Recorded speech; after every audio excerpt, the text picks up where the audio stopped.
Oke, kita berjumpa lagi di bahasan kali ini. Saya akan membahas mengenai pelunasan sebagian atau angsuran ekstra yang bisa kita lakukan untuk menghemat bunga yang kita bayarkan di bank. Sebelumnya nanti akan saya paparkan dulu simulasi KPR itu seperti apa, dan kalau kita tidak memahaminya dengan baik, kita bisa sangat sangat besar sekali membayar bunga itu ke bank tanpa kita sadari. Tentu saja itu dipengaruhi oleh tenor atau berapa tahun lama pinjaman yang kita ambil. Di atas 15 tahun, bunga yang kita bayarkan itu sangat besar sekali, dan itu sudah melampaui harga rumah atau besar pinjaman kita sendiri. Nah, nanti akan kita coba simulasikan di sini. Nah, di sini simulasi berdasarkan KPR yang saya pakai. Saya menggunakan Bank BRI. Mayoritas bank sistem anuitasnya sama, cuma saya menjumpai yang unik itu adalah Bank BTN. Nah, Bank BTN ada sedikit perbedaan, tapi selisihnya hanya sedikit kok. Selisihnya hanya sedikit, sebenarnya masih bisa dianggap sama. Oke, saya KPR di BRI sebesar 370 juta. Dan saya mendapatkan tenor selama 15 tahun pinjaman. Oke.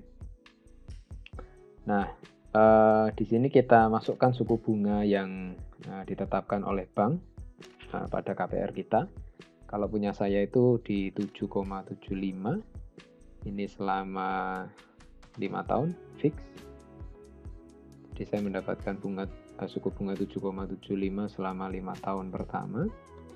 Baru setelah itu kita masuk masa floating. Nah, ketika floating, kita asumsikan saja lah ya, kalau kita survei sih floating sekitar 13%, tapi kita asumsikan 14% saja.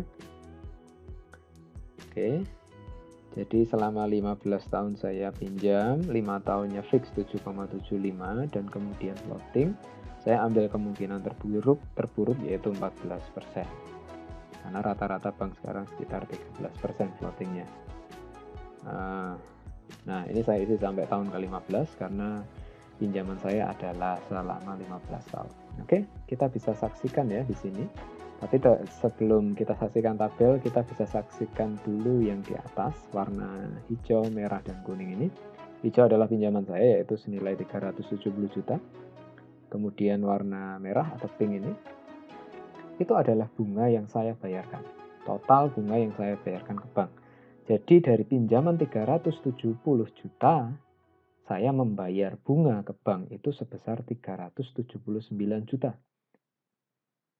Hampir sama dengan jumlah pinjaman saya, bahkan sedikit melebihi ya, lebih sekitar 9 juta. Jadi total yang saya bayarkan ke bank itu adalah sekitar 749 juta, atau dibulatkan ya sekitar 750 juta saya bayar ke bank.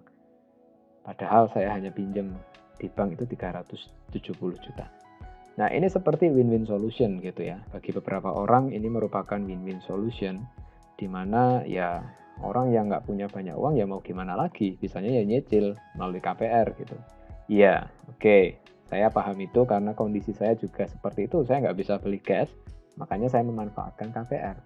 Tetapi kita harus terus berpikir bagaimana mengefisienkan ya pembayaran KPR ini, sehingga kita jangan menyerah begitu saja dan membayar ya udah 15 tahun kita cicil sebesar 3,48 ini cicilan saya ketika masa fix ya, terus gitu sampai nanti floating ya. Nanti floating saya akan bayar sekitar 4,5 juta, dari 3,5 jadi 4,5, naik sekitar 1 juta.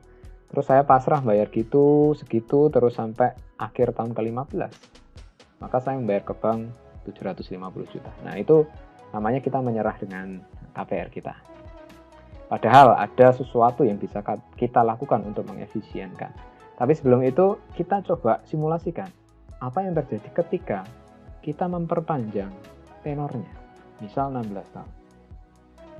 Nah, Bentar, karena tadi bunganya belum diisi ya. Coba saya isi sampai 20 tahun, sekitar 14% ini floatingnya ya.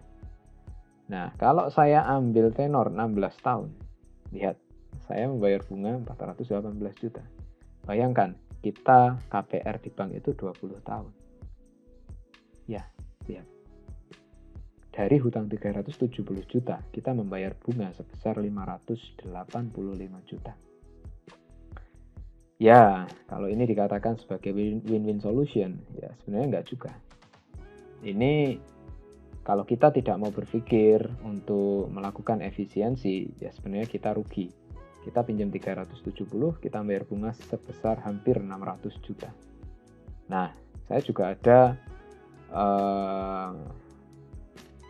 tahu beberapa orang itu KPR sekarang bahkan sampai 25 tahun. Bayangkan ya, kita bisa simulasikan di sini ya. Ini asumsinya floatingnya semua saya anggap 14% karena sekitar itu kan ya. Jadi ini adalah perkiraan, bukan nilai pasti karena floating itu berubah-ubah. Kalau kita ambil 25 tahun, lihat, ini sudah 2 kali lipat lebih dari jumlah pinjaman kita. Bunga yang kita bayar hampir 1 M ya, sudah 800 juta. Padahal kita hanya pinjam 370 juta. Dan total yang kita bayarkan adalah 1,183, sudah hampir 1,2 miliar. Ini ngerinya pinjaman tanpa kita sadari. Jadi saya sangat menyarankan kalau bisa ambil tenor yang 15 tahun saja. Kalau bisa ya, kalau bisa, dan tentu saja perhatikan cash flow, pendapatan kita, penghasilan kita, dan yang kita bayarkan ke cicilan itu harus sehat. Jadi cash flow kita juga harus sehat. Jadi saran saya ini bisa dipakai kalau teman-teman ada rezeki lebih. Jangan malah melakukan cara saya ini tetapi ambil dana dari pinjaman. Ya, gali lubang tutup lubang namanya, jangan.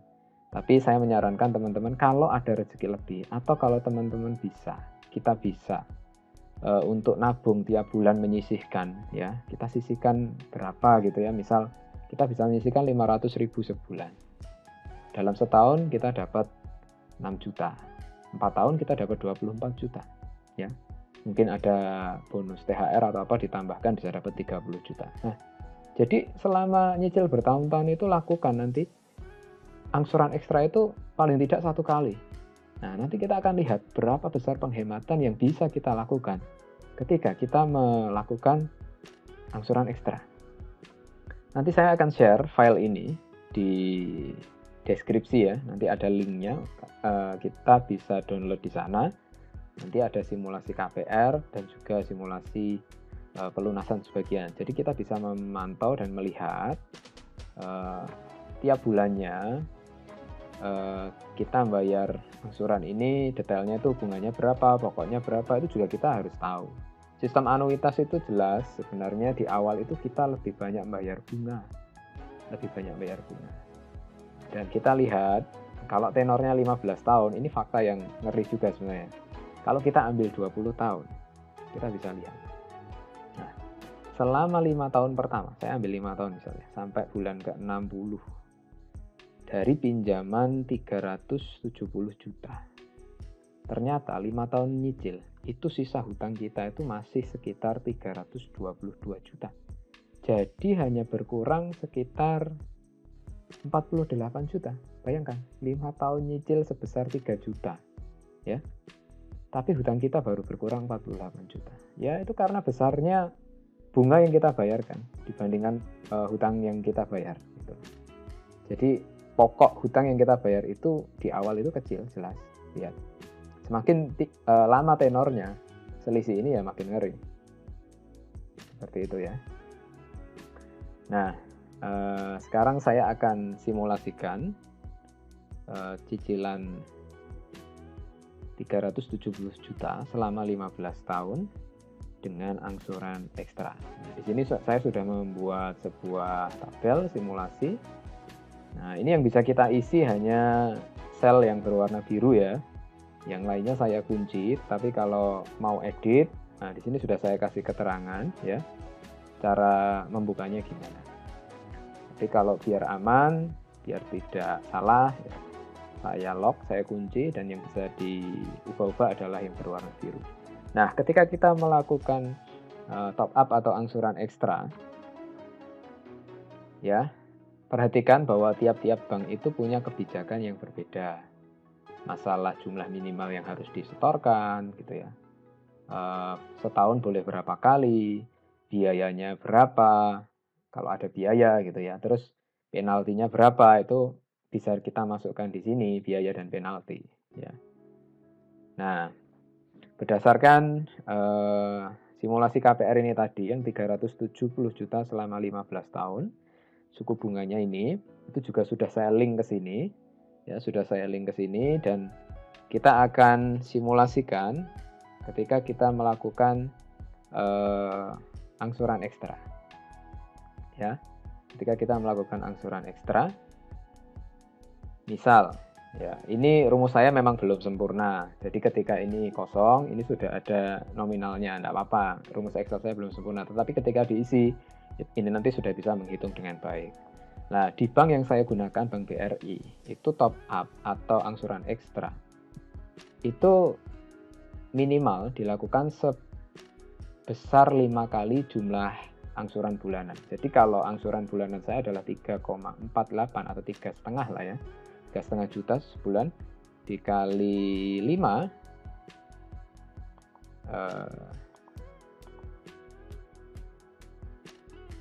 sorry, saya lupa 5 atau berapa gitu ya. Kalau ya seingat saya sih 5, tapi nanti saya cross check lagi.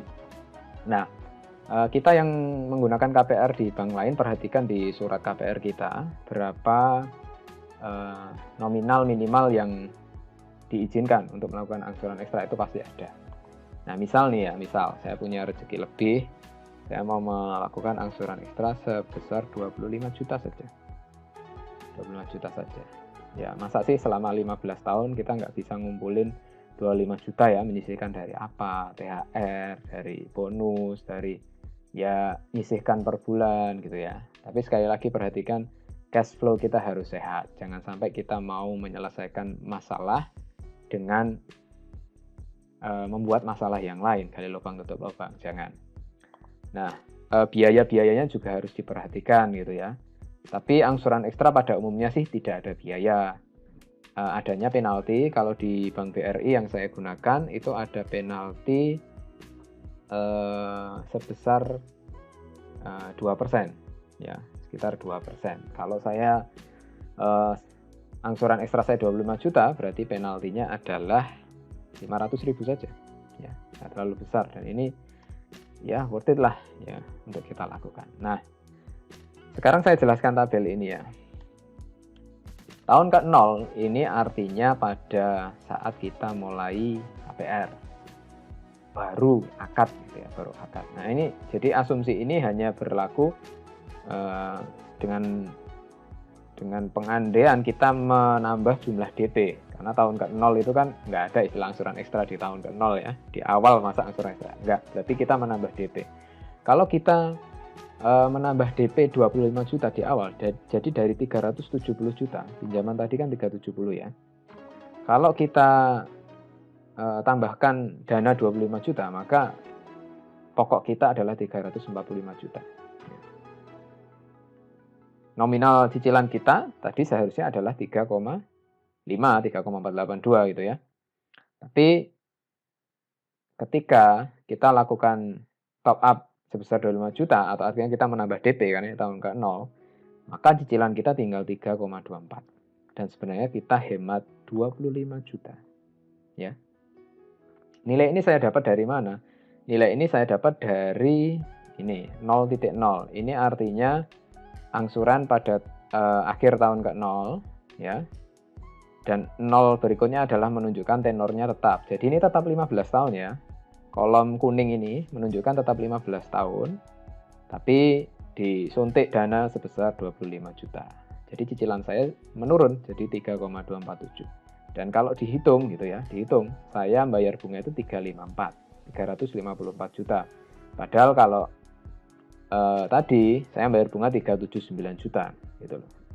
Dari situ kita bisa tahu, kita bisa melakukan penghematan sekitar 25 juta. Ini yang bisa kita simpan ya. Selama 15 tahun kita menyimpan, menghemat sebesar ini. Nah, kalau kita mau atau bisa mengurangi tenornya 1 tahun, ya artinya dari 15 tahun, saya ambil 15 tahun tadi, berkurang 1 tahun itu kan jadi 14 ya. Kalau saya bisa mengurangi dan bank mengizinkan mengurangi 1 tahun, jadi kita nego ke bank ya, kita kurangi 1 tahun. Lihat, penghematan yang bisa kita lakukan sebesar 60 juta. Dan cicilan kita jauh lebih rendah, 3,371. Masih lebih rendah. Dan kita bisa save sekitar 60 juta. Kita bisa perhatikan di sini, 0,1. Jadi akhir tahun ke 0 ini masih sebelum akad ya, artinya kita nambah DP. Saya ulangi lagi. Jadi bunga saya yang saya bayarkan semua itu adalah 318 juta. Dari yang semestinya 379 juta. Lihat, penghematan 60 juta ini kan lumayan sekali. Jadi akan sangat signifikan kalau kita bisa mengurangi tenor pinjaman kita. Sekali lagi musuh kita di sini adalah waktu. Semakin lama kita hutang, semakin besar bunga yang kita bayarkan. Itu harus dicatat baik-baik. Dan teman-teman lihat, kalau kita bisa mengurangi tenornya sampai 2 tahun, hanya dengan bayar 25 juta plus 500 ribu ini. Sebenarnya kalau di awal nggak ada penalti ya, nggak ada 500 ribu. Ya nilai segini bisa kita abaikan. Kita bayar segini. Ini kita masukkan ke dalam hutang pokok ya, tetap masuk ke pokok yang 370 tadi. Nah, kalau kita bisa mengurangi tenornya 2 tahun, cicilan kita hanya naik dikit ya, dari 3,48 jadi 3,516.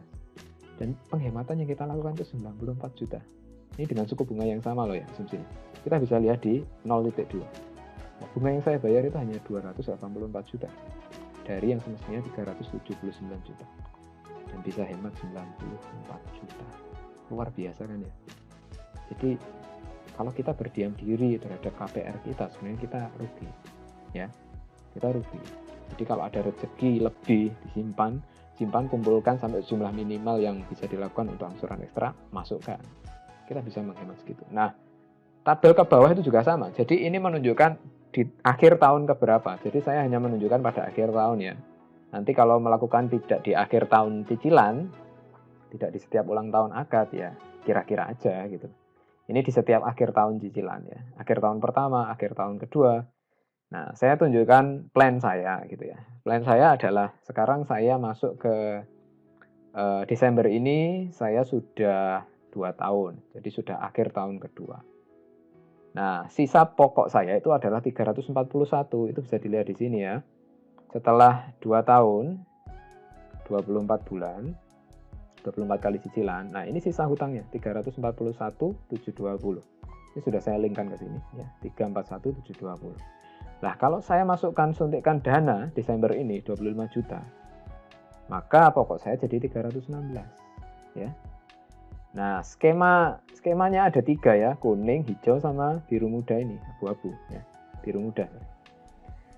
Kuning, hijau, biru muda. Jadi di akhir tahun kedua, saya suntikkan dana 25 juta. Pokok saya akan berkurang segini. Kalau tenornya tetap, saya hemat 23 juta. Cicilan saya jadi 3,2. Turun. Dan saya hemat 23 juta. Lumayan lah gitu ya. Tapi kalau kita bisa mengurangi tenor ya, dari 15 tahun pinjaman jadi 14 tahun pinjaman, maka cicilan kita jadi 3,385 dan kita bisa menghemat sekitar 55 juta. Dan kalau kita bisa mengurangi 2 tahun, ya kita bisa menghemat sekitar 86 juta. Kalau kita bisa kurangi lebih banyak lagi, ya jelas penghematan yang kita lakukan akan lebih besar. Gitu. Nah, tapi plan saya selama 15 tahun saya nyicil, target saya bisa melakukan at least 2 atau 3 kali suntian untuk angsuran ekstra. Saya akan melakukan di akhir tahun ketiga. Jadi akhir tahun ketiga ini, sisa hutang saya adalah 325 juta. Dan kalau saya suntik dana 25 juta, maka hutang saya tinggal 300 juta. Kalau tenornya tetap, maka cicilan saya jadi 3,215 dan saya bisa menghemat 22 juta. Sebenarnya kalau tenor tetap ini penghematannya nggak terlalu besar, tapi masih lumayan lah ya daripada nggak sama sekali. Ya. Kalau saya bisa memotong tenor saya 1 tahun, ya ini cicilan saya jadi 3,394, turun dikit. Dan saya hemat 52 juta, ini lumayan banget. Apalagi kalau saya bisa motong 2 tahun. Cicilan saya memang naik sekitar 100 ribuan gitu ya. Tapi saya bisa hemat 82 juta. Ini lumayan. Nah, tapi bank yang saya pakai, Bank BRI, ini ada kebijakan seperti ini. Jadi kita juga harus observasi ya, kita tanya-tanya ke bank. Kebijakan ketika kita melakukan angsuran ekstra, itu apa yang bisa dipangkas, apa yang bisa dipotong. Apakah nominal cicilannya? Kalau nominal cicilannya saja yang bisa dipangkas, berarti kita hanya bisa menggunakan skema kuning ini. Nominal angsuran atau cicilannya bisa dipangkas, tetapi tenornya tetap nggak berkurang ya. Selama waktu nggak berkurang ya sebenarnya penghematan yang kita lakukan nggak terlalu besar. Sekali lagi, dalam berhutang ini musuh kita waktu, makanya jangan suka lama-lama berhutang. Bunganya makin besar, eksponensial, ngeri sekali. Nah jadi kalau di BRI, ya sekali lagi kebijakan bank itu biasanya ada tiga ya, ada tiga. Ketika kita melakukan angsuran ekstra, ada bank yang memberikan pilihan, mau mangkas nominal cicilan atau nominal angsuran, sementara tenor tetap, atau sebaliknya, tenornya berkurang, tapi cicilannya tetap. Nah, sekarang gini ya teman-teman, kalau tenornya yang berkurang, cicilannya tetap, kita bisa masukkan di sini. Misal, ini kan cicilan saya 3,482720. Saya masukkan di sini 3.482.720. Nah, maka sisa cicilan saya adalah 127 bulan. Jadi ketika saya sudah nyicil selama 3 tahun, ini sudah akhir tahun ketiga ya, 36 bulan dari 15 tahun, berarti seharusnya masih 12 tahun ya, 144 jadi 127. Nah, jadi 127 ini artinya berkurang sekitar 17 bulan. Dan 17 bulan itu ada di antara setahun dan 2 tahun. Maka penghematan yang kita lakukan ya di antara 52 sampai 82 di tengah-tengah gitu ya. Estimasi aja, perkiraannya seperti itu. Ini kalau mengizinkan nominal angsurannya tetap, tapi tenornya yang berkurang. Nah, di bank saya BRI itu hanya mengizinkan skema seperti ini. Jadi nominal angsurannya nggak boleh berubah, harus tetap. Nah, ini menurut saya lebih baik. Kalau di BTN, setahu saya, di BTN itu hanya mengizinkan skema kuning. Jadi tenornya tetap. Yang boleh berubah hanya nominal cicilannya gitu. Lebih enak lagi kalau bank memberikan pilihan. Jadi kita bebas memilih ya antara skema cicilannya yang tetap atau tenor yang tetap. Gitu. Bisa milih. Dulu BTN bisa, tapi tahun ini sudah nggak bisa. Hanya skema ini saja, tenornya harus tetap. Nah, ada pilihan lain. Dan ini yang akan saya lakukan. Di BRI ada diizinkan akad ulang. Dan saya kira di bank-bank yang lain pun ada. Mungkin bisa diobservasi, ditanyakan ya ke bank masing-masing. Akad ulang ini memerlukan biaya berapa? Nah, kalau di BRI biayanya itu lumayan murah gitu ya. Ya setidaknya mungkin sekitar 2 juta ketika saya tanya ya. Tergantung notarisnya juga. Sekitar 2 juta. Nah, ketika kita melakukan akad ulang, membayar biaya segini, kita bisa mengajukan nominal cicilan yang baru. Ya. Jadi daripada saya membiarkan cicilan saya tetap segini, saya mau naikkan. Karena saya merasa cash flow saya masih bagus, saya bisa naikkan cicilan saya, naik 500.000 atau 800.000 masih bisa, gitu ya. Dan saya nggak tahu, ini saya akan lakukan tahun depan. Kalau sudah saya lakukan mungkin nanti akan saya update lagi ya, kabarnya seperti apa. Saya akan menaikkan cicilan saya menjadi sekitar 4.215.000. Nah, perhatikan, saya akan memangkas dari 144 atau 12 tahun sisa cicilan hanya akan menjadi 8 tahun. Itu artinya saya akan memangkas sebanyak 4 tahun. 4 tahun cicilan ya. Tentu saja ini mungkin belum tentu di ACC Bank ya. Karena bank juga mempertimbangkan kan kita sanggup nggak membayar cicilan ini dengan memperhatikan penghasilan kita, hutang kita yang lain gitu ya. Tapi ini target saya, semoga di ACC. Nah, kalau saya bisa melakukan ini saya membuat sheet sendiri ya, khusus saya pengen ngitung sendiri punya saya. Jadi di akhir tahun ketiga ini, saya pengen motong 4 tahun, saya kasih 3.4 ini. Ini saya buat sendiri khusus untuk saya ya. Tapi teman-teman bisa estimasi sendiri. Nah, kalau saya bisa memangkas yang tadi 15 tahun, berkurang 4 tahun kan jadi 11 tahun. Ya, saya udah bayar 3 tahun, berarti tinggal 8 tahun lagi lunas. Saya tuh hanya bayar bunga sekitar 190 juta. Dan saya bisa menghemat sekitar 189 juta. Luar biasa ya.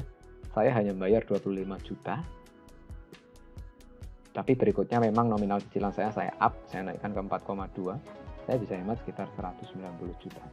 Dapat satu mobil nih, lumayan kan? Gitu ya. Tapi uang segini kan nggak kita dapat di awal. Oke, tapi selisih dari bunga yang kita bayarkan di bank. Nah, itu yang harus kita pahami. Jadi nanti silahkan dieksplor sendiri, teman-teman eksplor sendiri ya, diuji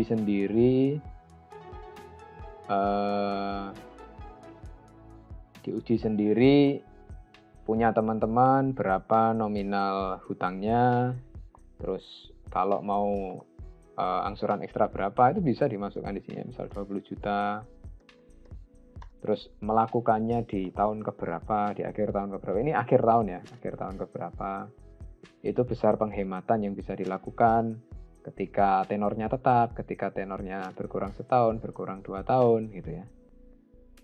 Jadi berkurang setahun dan 2 tahun ini hanya estimasi ya. Jadi yang bisa kita lakukan di bank itu adalah skema cicilan cicilan berkurang tapi tenornya tetap yang kuning ini, atau cicilannya yang tetap. Di sini bisa dimasukkan cicilan yang sama dengan ini. Teman-teman bisa cek kira-kira jadi berapa bulan sisa pembayarannya.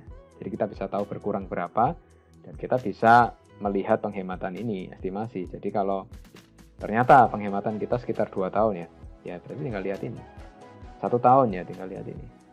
Kalau potongan tenornya di sini di antara setahun dan 2 tahun ya berarti pasti antara sini sampai segini. Ya di antara. Nah, ini hanya estimasi. Jadi seperti itu ya, teman-teman. Ini saya hanya menyajikan fakta. Teman-teman bisa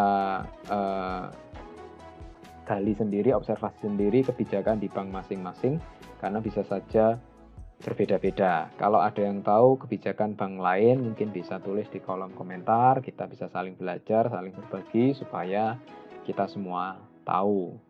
Kalau ada pertanyaan, bisa tuliskan juga di kolom komentar, pasti akan saya jawab. Sekian yang bisa saya bagi, semoga bisa berguna bagi kita semua. Thank you.